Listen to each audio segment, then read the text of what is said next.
কাজ কিন্তু শুরু হয়ে গেছে করিডোরের নামে। এই করিডোরের ব্যাপারে দেশের রাজনীতিবিদরা একদম চুপ, অথচ আমি সরওয়ারদের ভাষণে করিডোরের বিষয়টা বলেছি। এই করিডোরটা যে দেওয়া হলো, এটা দেশের স্বাধীনতায় বড় আঘাত আসবে। কারণ করিডোর দেওয়ার মানে হচ্ছে এখান থেকে অস্ত্র, গোলা বারুদ, রসদ যাবে আরাকান আর্মির কাছে। তো তাদের শত্রু বার্মা আর্মি হামলা করবে বাংলাদেশ, বার্মার পক্ষ নিবে রাশিয়া, চায়না, বাংলাদেশের পক্ষ নিবে আমেরিকা। পাটার পুতার ডলায় দেশ। তখন আসবে আমেরিকা শান্তি মিশনের নামে, আর এসে এই বিশ্ব চোর আমাদের খনিজগুলোকে চুরি করে নিয়ে যাবে।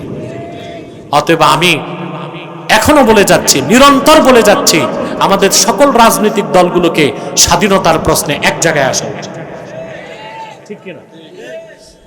খ্রিস্টান মিশনারি এই কাজগুলোকে করে যাচ্ছে, খ্রিস্টান সংখ্যা বাড়াচ্ছে। আপনাদেরকে এই ব্যাপারে সতর্ক হতে হবে। আপনারা এখানে বিভিন্ন দলমতের মুসলমান আছেন না? জোরে বলতে হবে। আপনারা এক একজন এক এক পীরের মুরিদ, এক একজন এক এক মাদ্রাসার, এক একজনের টুপি এক এক রকম। কিন্তু আমার আপনাদের কাছে করজোর অনুরোধ থাকবে, দলীয় মতভেদ আছে থাক, মাসলাকগত দ্বন্দ্ব আছে তাও থাক, কিন্তু আমরা সকল দলের মুসলমান তিনটি ইস্যুতে এক হয়ে যাব। তা প্রথমটা হচ্ছে ইসলামের সুমহান স্বার্থ রক্ষায় আমরা ঐক্যবদ্ধ থাকব, মুসলমানদের মৌলিক দাবিগুলো আদায়ে আমরা এক হয়ে যাব। 3, বাংলাদেশের স্বাধীনতার প্রশ্নে আমরা এক থাকব। দুঃখজনক, আমাদের এই তিনটি স্বার্থের বিরুদ্ধে কাজ করতেছে বাংলাদেশে তিনটি অমুসলিম সম্প্রদায়। তার মধ্যে সবচেয়ে জঘন্য হচ্ছে কুখ্যাত কাদিয়ানি সম্প্রদায়। নিঃসন্দেহে তারা কাফের এবং অমুসলিম। তাদেরকে যারা কাফের বলবে না, তারাও কাফের। কারণ তারা আল্লাহর আখিরি নবী মুহাম্মদ সাল্লাল্লাহু আলাইহি সাল্লামকে আল্লাহ শেষ নবী হিসেবে বিশ্বাস করে না। চিল্লায় বলেন নাউজুবিল্লাহ।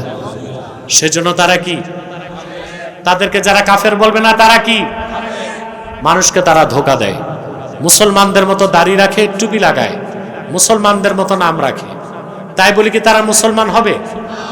আরে ভাই, দাড়ি রাখলে কেউ যদি মুসলমান হতে পারত, তো রবীন্দ্রনাথ ঠাকুরের চেয়ে বড় মুসলমান কে হইত? সে কি মুসলিম ছিল না মুসলিম? টুপি লাগাইলে মুসলমান হওয়া যায়? ভারতের দিল্লি পার্লামেন্ট অনেক হিন্দু এমপিও তো টুপি লাগায়, তাই বলি কি মুসলমান হবে? নাম রাখলে মুসলমান হওয়া যায়? এক শয়তান বোতলে পেশাব করে উপরে নাম লেখছে শরবত, ওটা কি শরবত হবে? তদ্রুপ কাদিয়ানিরা কাফের। আব্দুল আউয়াল আব্দুল সামাদ, মোবাশ্বের আলী কবির চৌধুরী, শাহরিয়ার কবির আর নিঝুম মজুমদার, এসব নাম রাখার দ্বারা তারা মুসলমান হতে পারে না।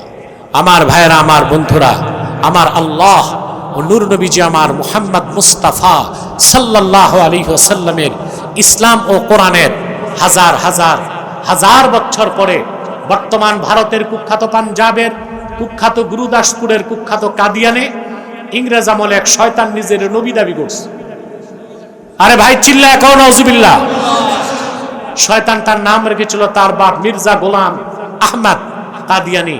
সাবধান, তাকে গোলাম আহমদ বলা যাবে না, কারণ গোলাম আহমদ অর্থ আহমদ এর গোলাম। কোন কাফের কোনদিনও গোলাম আহমদ এর গোলাম হতে পারে না। আর কাদিয়ানের কাজ্জাব ছিল শেষ দরজার কুখ্যাত কাফের। সে গোলাম আহমদ এর গোলাম ছিল না, সে ছিল কুখ্যাত শয়তানের কুখ্যাত গোলাম। কাদিয়ানের কাজ্জাব, মিথ্যানবতের দাবিদার মির্জা গোলাম শয়তান কাদিয়ানির উপর গজব এসেছে 1908 সালে।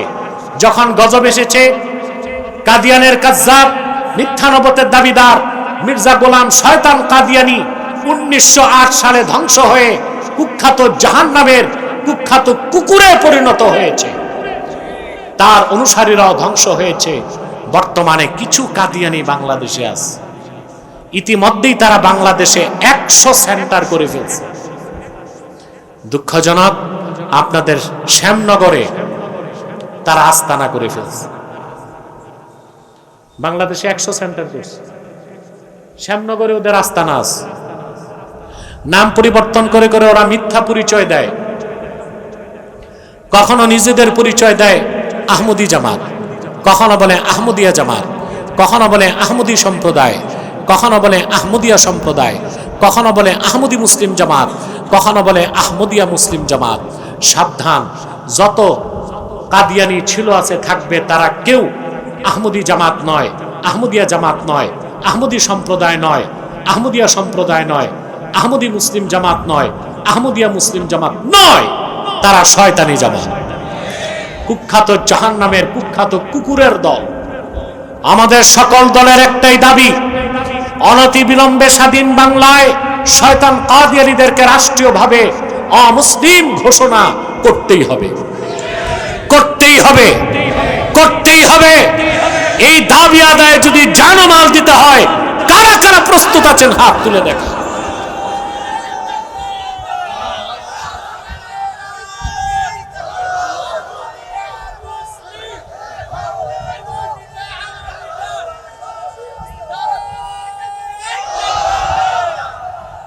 সম্মানিত সুধী, তাদেরকে অর্থনৈতিক সহযোগিতা করবেন না, করেন? জি করেন।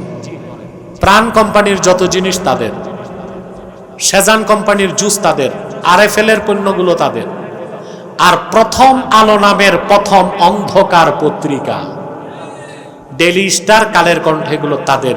এগুলো ধরবেন না, কিনবেন না, বেচবেন না। সবচেয়ে জঘন্য হচ্ছে প্রথম আলো। এটা তো প্রথম আলো না, প্রথম অন্ধকার। এটার কাজই হচ্ছে ইসলাম আর মুসলমানের বিরোধিতা করা। এখনো দেশকে ধ্বংস করার জন্য বাংলাদেশে মার্কিন যুক্তরাষ্ট্রের হস্তক্ষেপ যেন নিশ্চিত হয়, সেজন্য প্রথম আলো আর ডেইলি স্টার কাজ করে যাচ্ছে। আমার তো মনে হয় এনসিপি বা ছাত্রদের উচিত প্রথম আলো আর ডেইলি স্টার নিষিদ্ধের জন্য রাজপথে নামা। এই ক্ষেত্রে পিছিয়ে থাকলে দেশের ক্ষতি হয়ে যাবে। এই পণ্যগুলো ধরবেন না, কিনবেন না, বেচবেন না। মনে থাকবে মুসলমান। আরেকটা মুসলিম সম্প্রদায় আমাদের ক্ষতি করছে, এটা হচ্ছে ঈসাই জামাত, খ্রিস্টানদের একটা গোপন দল।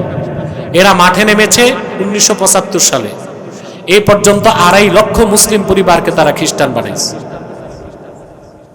তাদের টার্গেট হচ্ছে পার্বত্য চট্টগ্রাম আলাদা করে একটা খ্রিস্টান রাষ্ট্র বানাবে।